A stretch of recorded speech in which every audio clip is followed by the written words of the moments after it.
history of the sport. Heysel would change forever the face of English football.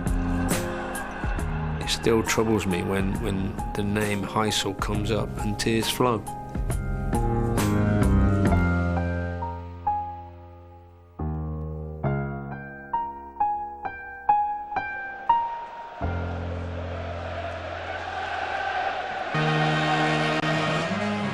Today, the English Premiership is the most popular league in the world.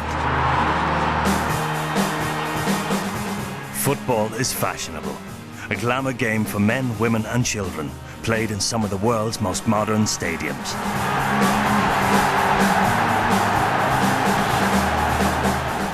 It's a money-spinning sellout played by some of the greatest and wealthiest international stars. You can come from any part of the world now and play in this Premiership. English football has come a long way.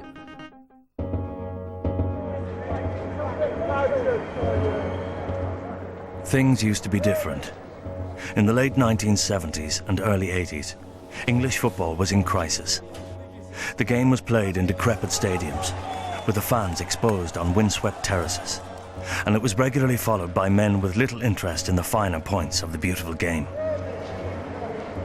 Football looked like yesterday's sport, being attended by yesterday's people, a sort of sub-race of really unpleasant and unattractive individuals who, certainly in the eyes of people like Mrs. Thatcher, summed up everything that was most awful about the English nation. Hooliganism had been a growing problem for English football, and the terraces were the last place to look for family entertainment. By the mid-80s, Prime Minister Margaret Thatcher identified three violent ills in modern Britain: the IRA, striking miners, and football hooligans. It became almost routine to hear of fracas after football matches between rival supporters, and not too infrequently deaths as a consequence of this. Now, this couldn't go on. English football had become infamous for its hooligan element, and travelling supporters regularly brought shame on Thatcher's Britain, as they exported their violence to cities across Europe.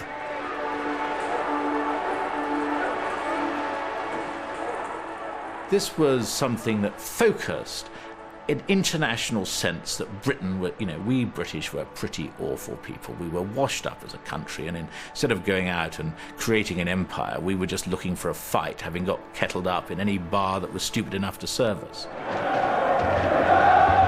In March 1985, the crisis grew deeper, as the nation watched live television pictures of Millwall fans going on the rampage at Luton Town.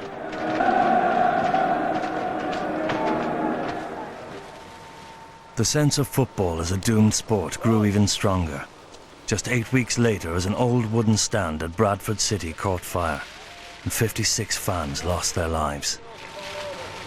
The Prime Minister walked into the stadium this morning. Suddenly, the full horror of the Holocaust came home. There was a greed for taking all the money that they could, and no investment in taking care of the game. While English football off the pitch was in crisis, on the pitch it was triumphant. English teams dominated Europe, and by 1985 had won the European Cup 7 times in 8 seasons. Most successful of all were Liverpool, 4 times the European champions since 1977.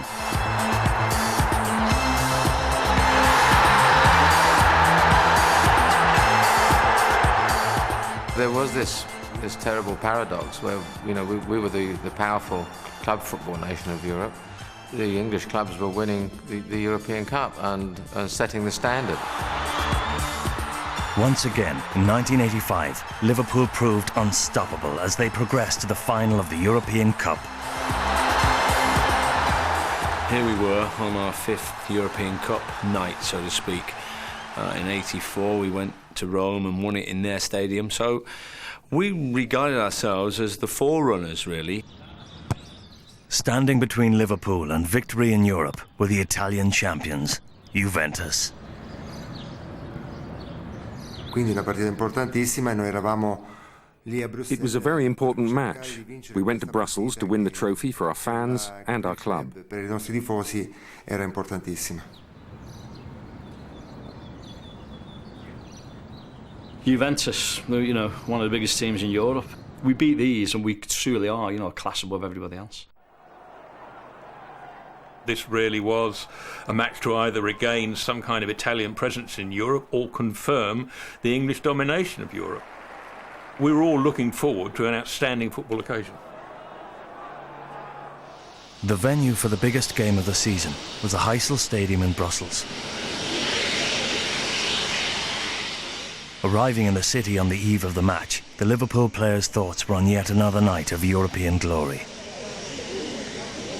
The general mood in flying out to Brussels was that, you know, we were experienced campaigners. I was looking forward to lifting that magnificent trophy and raise it to the fans, having won that game of football.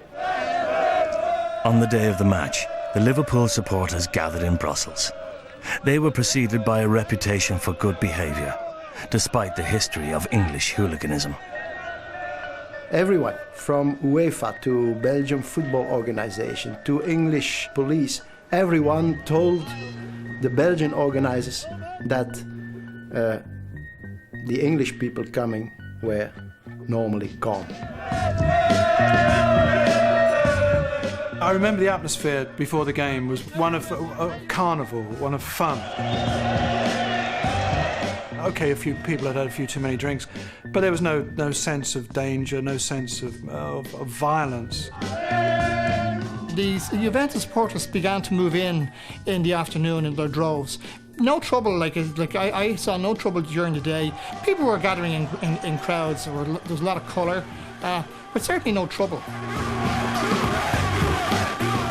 But as the fans looked forward to the game, they had no way of knowing that what lay ahead was one of the biggest tragedies in the history of European football. It just slowly turned into the blackest hole I've ever witnessed.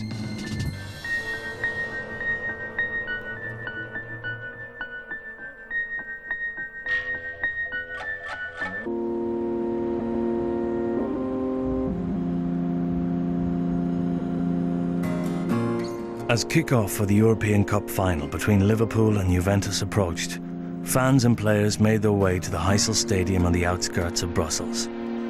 But as the venue for the biggest game of the season, it was not what they expected. I noticed during our drive to the stadium, and I was aware, I think, of how it looked quite dilapidated. The thing that struck me about the Heysel Stadium when I walked in was how old-fashioned it was. Higgledy-piggledy, I suppose, is the design. You know, it's just an old stadium like a lot of them were that wasn't suitable for maybe modern football, modern crowds. Tickets for sections X and Y in the stadium had been sold to Liverpool supporters. Next to them, section Z was designated for neutral spectators, to avoid rival fans standing side by side. But it was apparent that this plan was not working out.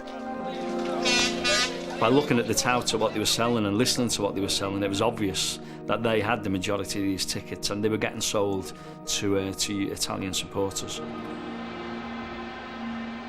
Two Italians who had tickets for section Z were Giuseppe Spalori and his 14-year-old son Giuseppe Jr. Ci siamo messi in fila per entrare nello stadio e dopo un po'. We queued up. Then we entered the stadium and found somewhere to stand. Seduti nei nostri posti.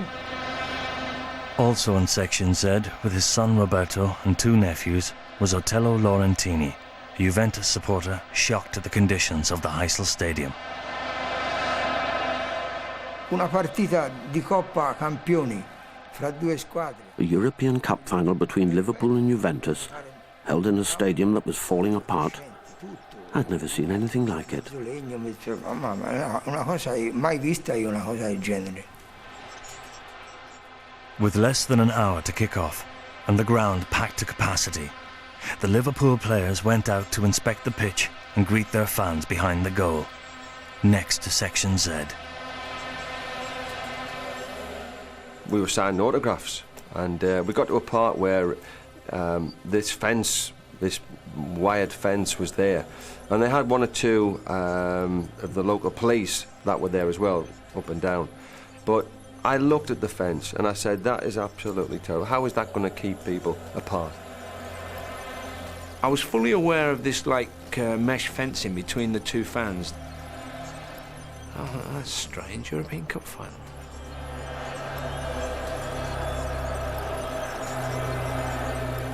I suppose when you get two lots of supporters standing side by side and all you have is this chicken wire between them, you know, and there's flags being poked in and out through the chicken wire, I think it's only a matter of time before something happens.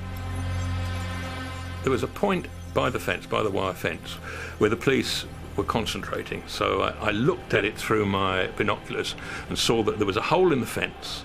The Liverpool fans were trying to get through, and 2 or 3 police with dogs were trying to get at them.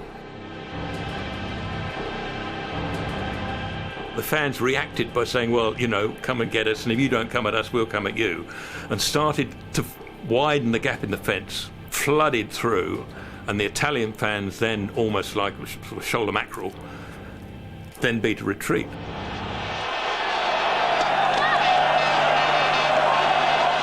With most of the hardcore Juventus fans at the other end of the stadium, those in Section Z were largely ordinary men, women and children. Faced with the charging Liverpool supporters, they had little option but to turn and run.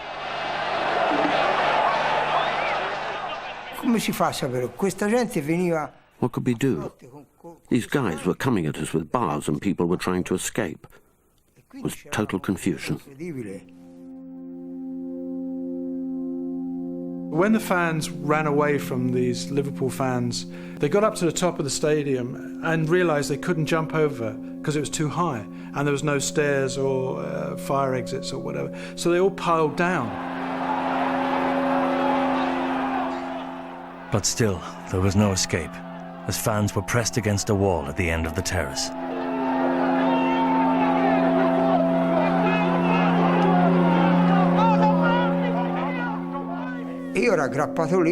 I was holding onto a crush barrier with my son and nephews next to me.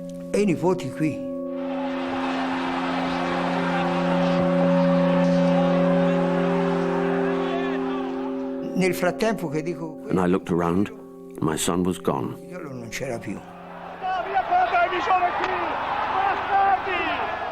As I get there, I can see all these faces reaching out to me, and I just took 2 shots.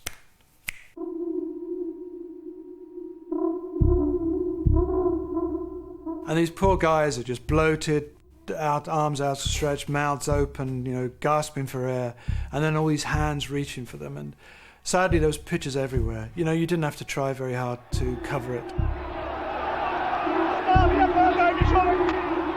You started to hear the screaming coming, and you thought, my God, this could be serious. Then there was the huge surging, a lot of screaming, and of course the moment of impact was when the wall went.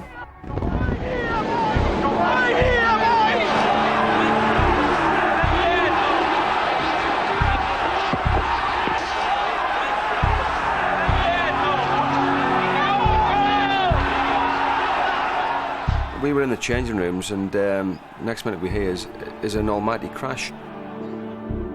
I was sent out to go and have a look and see what it was, and it was only a few yards to the wall, which was broken in two, and there was lots of fans like streaming over.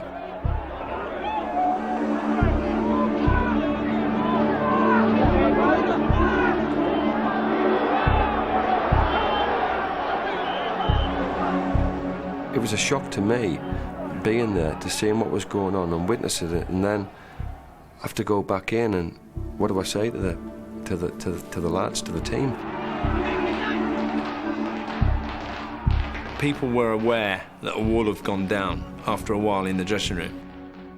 Bearing in mind, Joe Fagan's already had his team talk. He tried to keep us focused, but it was difficult with bodies being taken away.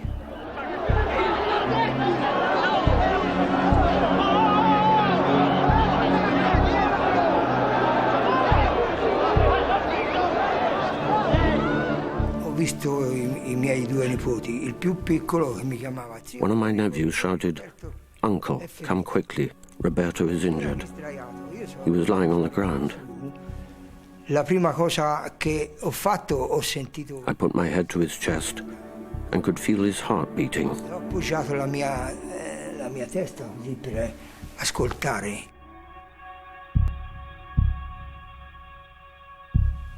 Però poi But then I realized he was dead, that it was my temple that was beating, not his heart. Then I was overcome with rage.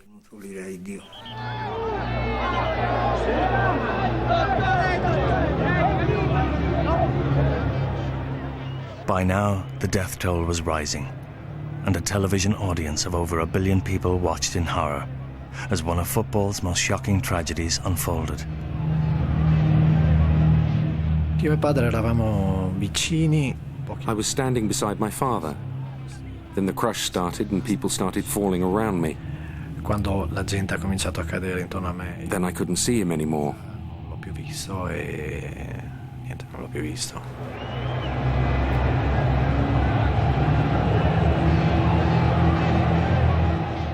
Io sono rimasto sotto. I became trapped under other people. I don't know how long for. Una certa quantità di tempo. In ogni caso mi sono trovato improvvisamente senza. But suddenly I got free and rolled down on top of the pile of bodies. Sul mucchio di gente che si era creato. Ho camminato gli ultimi passi. I walked the last bit over the bodies. At least I didn't have any shoes on, but it's not something I'm proud of. Sì, non è una cosa di cui vado particolarmente fiero.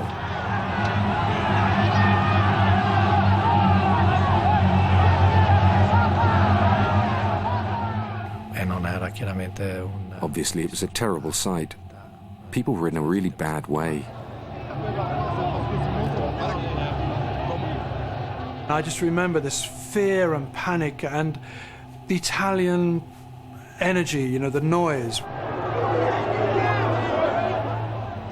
There was middle-aged women, there was young guys, there was old guys. One particular picture I remember was of a poor 50-year-old woman, you know, with a nice dress on, sort of lying there holding a flag, and this ambulance guy staring up at me he didn't know what to do.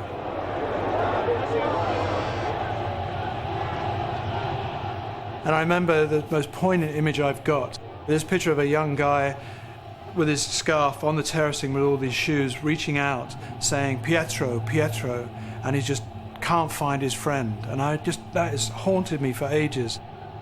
Going to a match and then losing his best friend just seems, what a waste.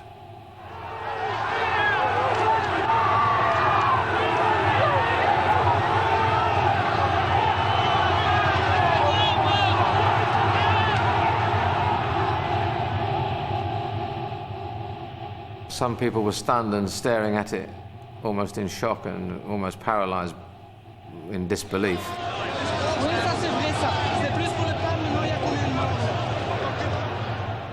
Nobody knew what was going on. The police couldn't handle it.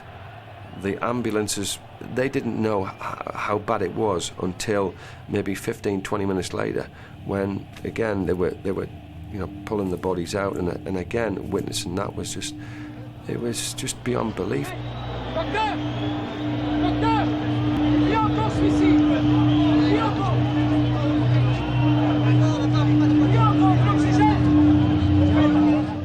You could see where the lack of organisation was. You could see that these stewards had never dealt with anything like this before.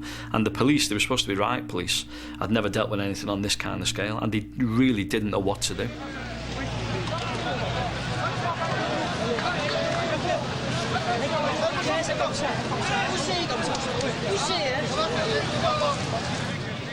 There was the odd sort of guy with a red crest on of ambulance or whatever, and I remember some stewards around, but it didn't seem to be very many people. The bodies were put in a row outside the stadium so that nobody could see them. I have images of it, but it's not nice to see.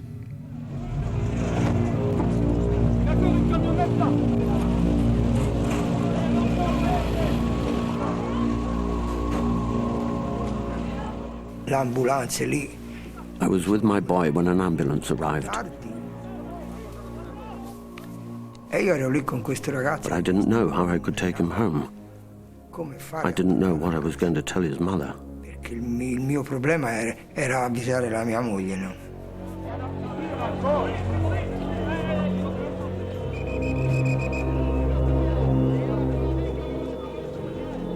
Sono stato imbarcato in questa ambulanza. They took me to hospital in an ambulance. Un ospedale lì a Bruxelles.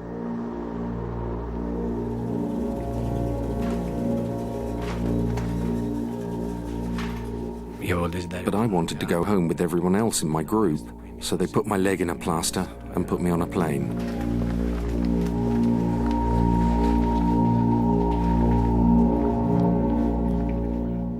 E sono ritornato. And when I got home, my mother told me that my father was dead. Che mio papà era morto.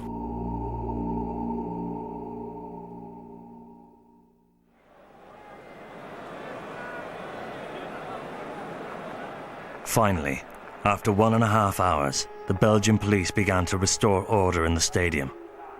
And with bodies still lying in the car park outside, the players would soon be told to prepare for a game of football.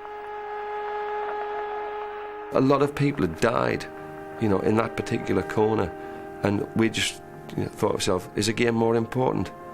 I don't think so.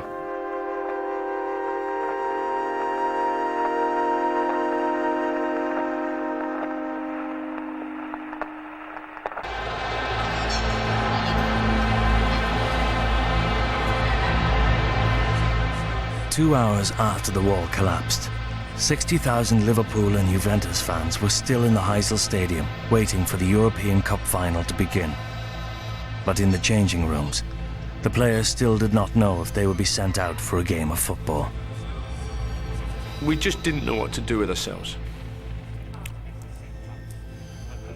It's just so difficult that the dressing room becomes a morgue.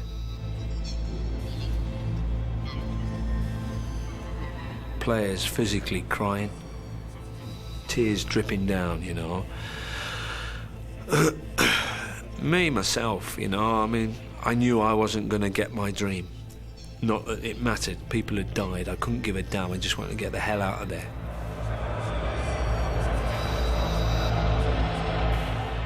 With violence breaking out in different parts of the stadium, the Liverpool and Juventus captains were told to address their fans and appeal for calm. I was given a piece of paper by UEFA to say, read that to your fans. I took one look, read through it, and threw it back at them. I felt it's better coming from the heart, and I can't remember to this day what I said, but I appealed to the fans, because I was led to believe in going to announce it that there's going to be a product. In other words, there's going to be a football game here.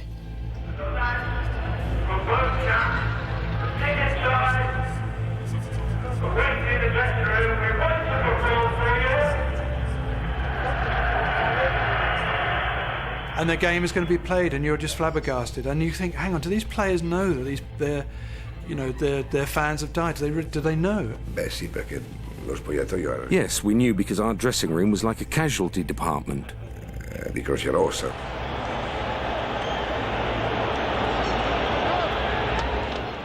The Belgian authorities feared trouble if angry and frustrated fans were released onto the streets. Eventually, they made the decision that the match would be played. They came with the instruction to play, and as a good pro does, as a good captain does, once you've been instructed by UEFA, for my club, I'll walk the plank, and I'll be the leader. Not that I'll be that much of a leader, because my thoughts are off the park and not on it. Many fans were still unaware that people had died in the crush. The crowd welcomed the players onto the pitch, but this was a meaningless game of football. As you're walking out on the pitch, you can't help but notice the wall that's down. You can't help but notice that, you know, like the stretcher, the ambulance that was still there.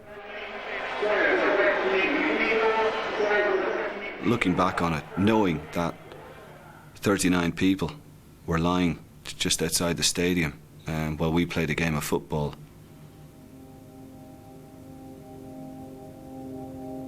It shouldn't have been played.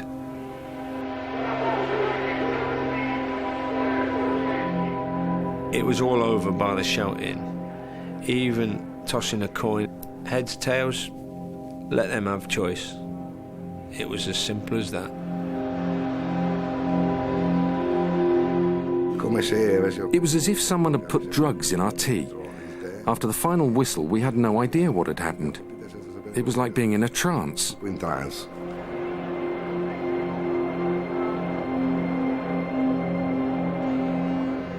And I remember the game being played out in this half-hearted. I think they almost wanted to say, well, you have it. No, you have it. And, you know, it seemed to be won on a very dubious penalty in the end. And I think it was a decision to get it done.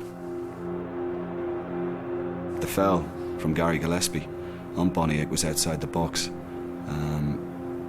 Afterwards, that didn't matter. It was just as well they had a penalty and scored it. You know, we didn't care.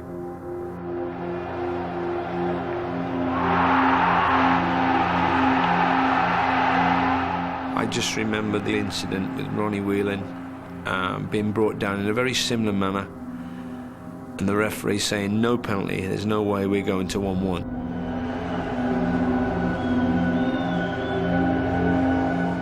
I was a little upset I didn't get the penalty, but after the game, it's still not going to make a difference. And then you just feel empty. We've played a game for nothing. People have lost their lives. Why? What's it all about? Why? And I think that was the main question on all the players' lips after that. Why?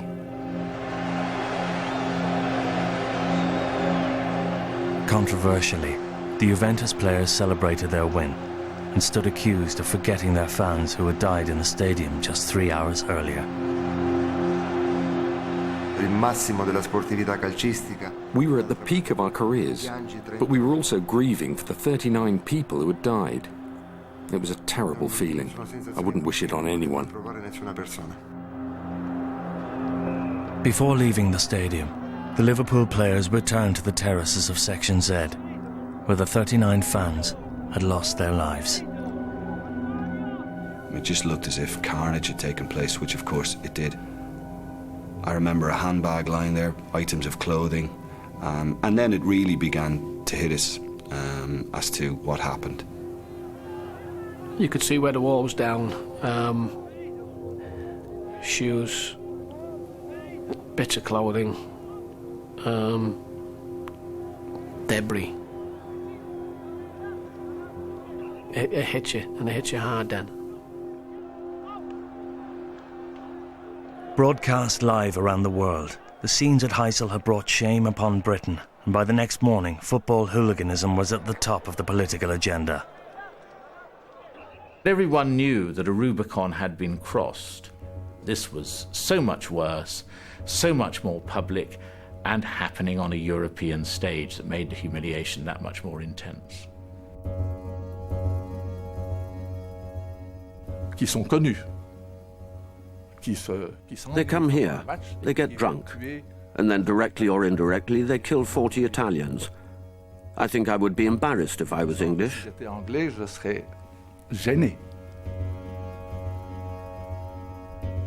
The shame upon Britain was shared by people in Number 10, by the Prime Minister. It was a shameful and shocking affair. With Britain's reputation severely damaged, Margaret Thatcher was determined to respond swiftly. I wish we could get those responsible, get them before a court, and stiff sentences so that they stop anyone else. The Prime Minister invited to Downing Street 7 football journalists who had been at Heysel and sought their views on tackling football hooliganism.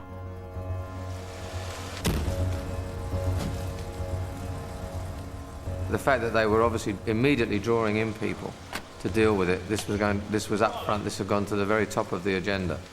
It was almost like on the level of, here is a national emergency, and it's going to have to be dealt with.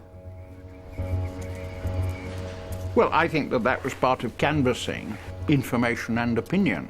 If you are faced with this situation, then you want to talk to people who were there and saw what happened.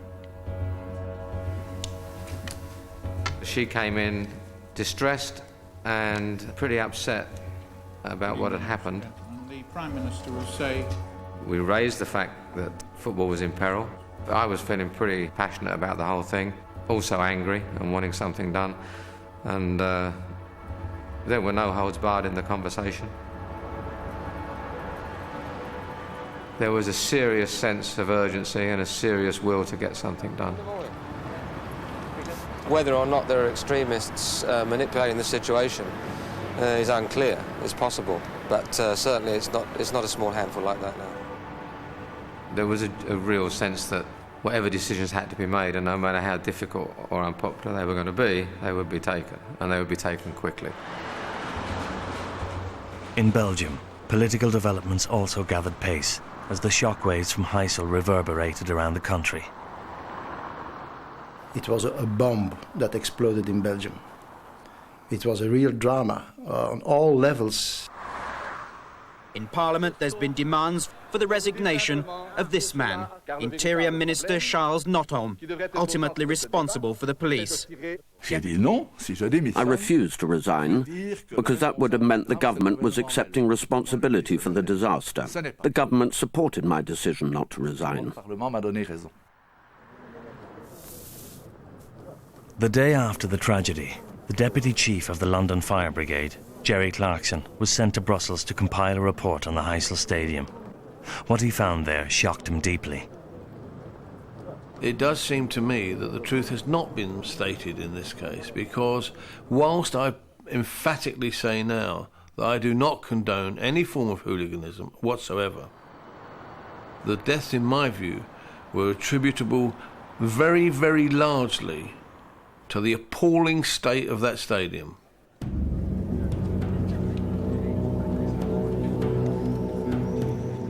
The stadium was unfit to hold that football match.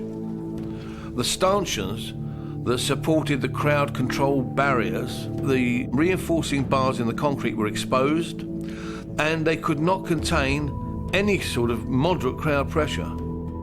The wall that collapsed and killed a good many people, the piers of that wall were built the wrong way round. It could not sustain the crowd.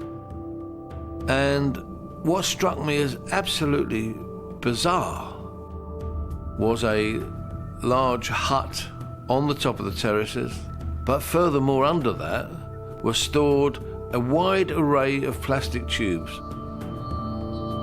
The length of them and the size of them and the weight of them were absolutely ideal as a weapon. You can imagine a 3 foot to 4 foot long plastic tube. It was absolutely beyond belief.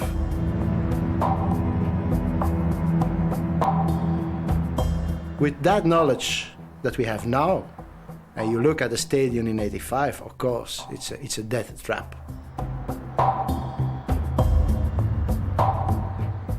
Why was a dilapidated athletic stadium chosen for the biggest night in European football? On his return to London, Jerry Clarkson discovered there was little interest in what he had to say about Heysel Stadium. His detailed report was filed away and forgotten.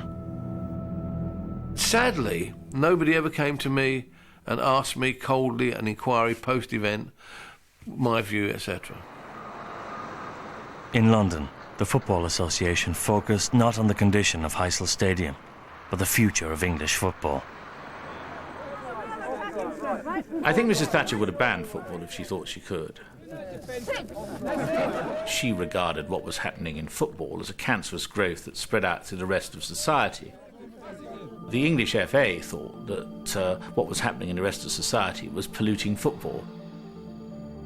There was a famous incident which has never faded from the memories of those who heard it, when Ted Croker, the then Secretary of the FA, was prepared to voice the feelings that I think a lot of his colleagues had, but they never expressed in her presence, that football was the victim of wider trends in society, when he said, "Prime Minister, we want you to take your hooligans out of our game." I mean, I thought she was going to kill him.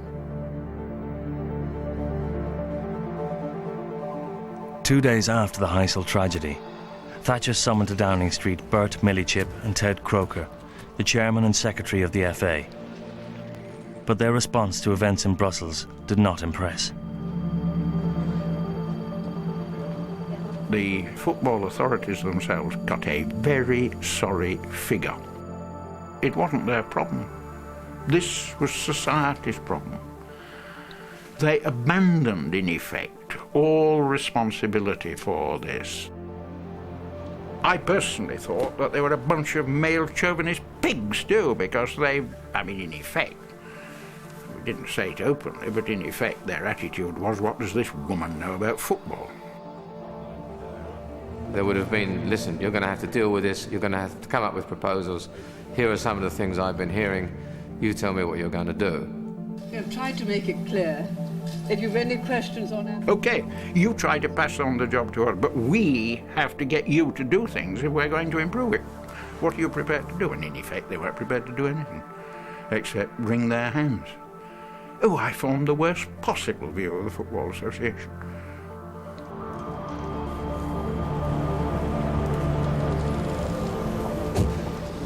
While the FA was under pressure from the Prime Minister, the Belgian government was setting up an inquiry. An investigation was also undertaken by Jules Connings, an expert on crowd control at the Belgian Police Academy. One has to say, of course, that the first responsible people of the drama are the English hooligans of that time. But then afterwards, there are some other organizations, I think, who have some responsibility, major responsibilities. Connings discovered that while there was a strong police presence at Heysel, most of the men were deployed outside the stadium. Based on the information of the English police, if there were too much policemen inside the stadium, it could be provocative for the supporters. So on that information, they decided not to put too much people inside, but to have a big reserve just outside the stadium so that they could intervene immediately if necessary. But critically, Connings also discovered that the police walkie-talkies were defective, preventing the reinforcements outside the stadium being called inside to Section Z until it was too late.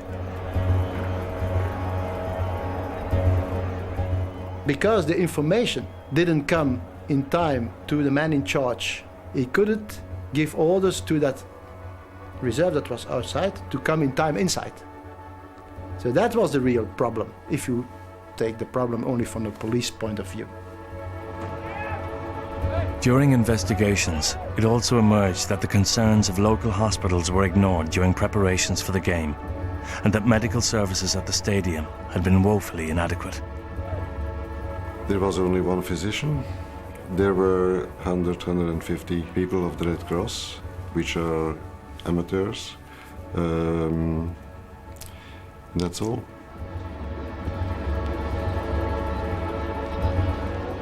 I think maybe 10 persons could have been saved if medical teams were present, for sure, and if there was a coordination between the different disciplines. Undeterred by evidence of the failings of the Belgian authorities, Margaret Thatcher was about to take a dramatic step that would radically alter the future of English football. Everybody felt let down, and effectively they killed English soccer in Europe. That's what they did.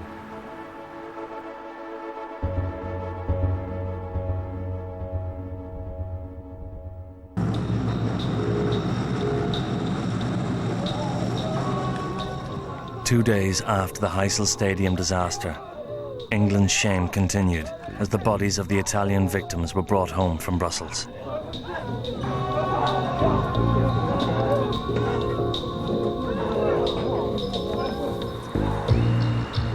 Back in London, political developments intensified as Margaret Thatcher decided to deal with football hooliganism once and for all. She seems intent upon finding that solution, and indeed that the future of football in this country will depend upon us finding some answer. Under pressure from Margaret Thatcher, Bert Millichip and Ted Croker of the FA faced the prospect of taking English clubs out of Europe. I don't think on their own they would have made these decisions. These decisions were forced upon them. But I think they recognised that the rearguard action they'd been fighting against the government and against what was, to a significant degree, an irrational detestation of the game that Mrs. Thatcher had. After Heysel, the game was up. The FA withdrew English teams from European competition 2 days before UEFA imposed an unprecedented 5-year ban on them. But in English football, many felt they were being punished unjustly. The government seemed to just step in and say, OK, ban them. Ban them, no appeal, no argument. It was a total injustice against Liverpool Football Club because of their fantastic European record and the fantastic European record of their fans.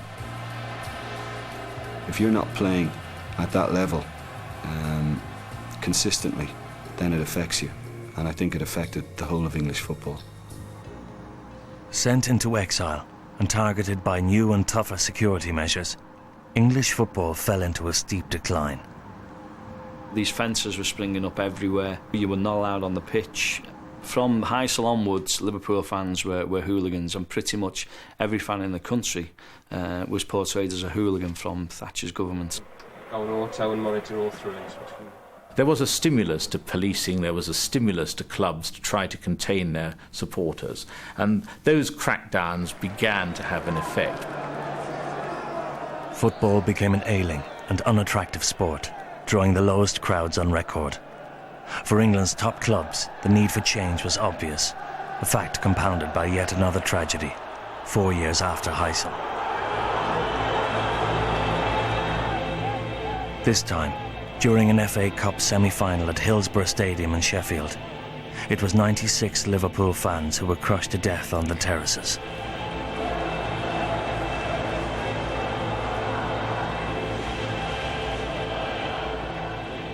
It was almost uncanny that another disaster should happen, that the Liverpool fans themselves should then be the ones who would suffer. There was something weird about that.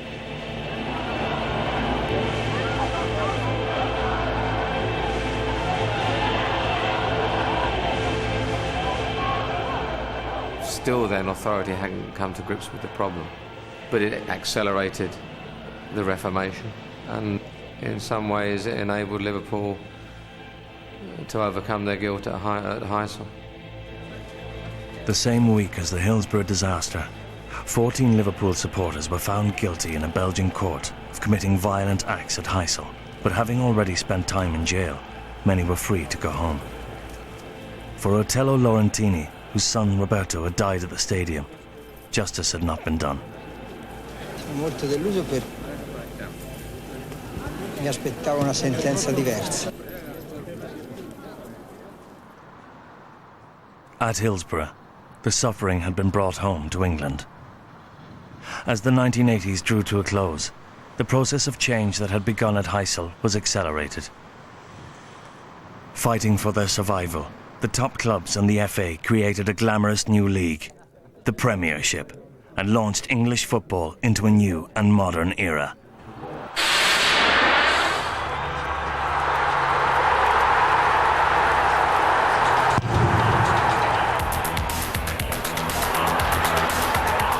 Fueled by revenue from satellite television, the Premiership was still football, but football repackaged as exciting family entertainment.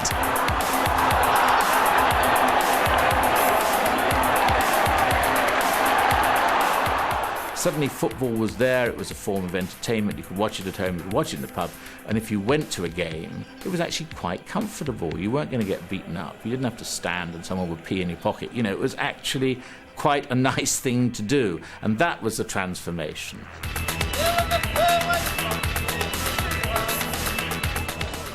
I think the methods used in policing now are far superior, right across Europe, and probably all as a result of what happened in '85. You have a game which has become fashionable, popular again, because it's now more beautiful to behold and much more pleasing to attend. It is now the national passion, as opposed to the national shame.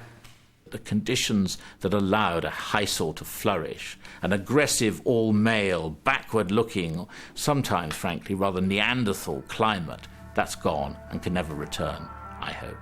I think we've moved on, but we can never forget.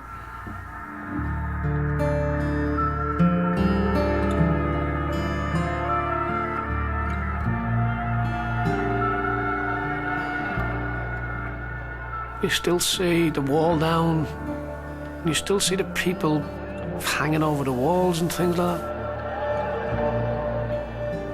It's still there. The memories are still there, and fairly vivid memories. A lot more vivid than the game itself, that's for sure.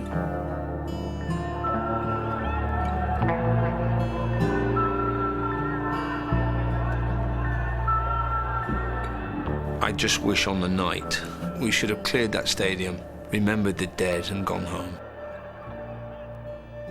I am gutted that those people died on that night. Of course I am. Gutted. English football may have moved on since Heysel, but for relatives of those who died at the stadium, moving on is a wish they are still denied. It's not just the tragedy of my son, or other people's sons. o dei figli di quegli altri che sono morti. It's what came afterwards for the families. Alla famiglia.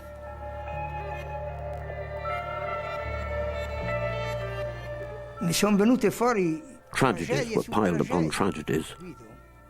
People turned to drugs or had problems at work. There were so many tragedies. So many. Tante tragedie, tante.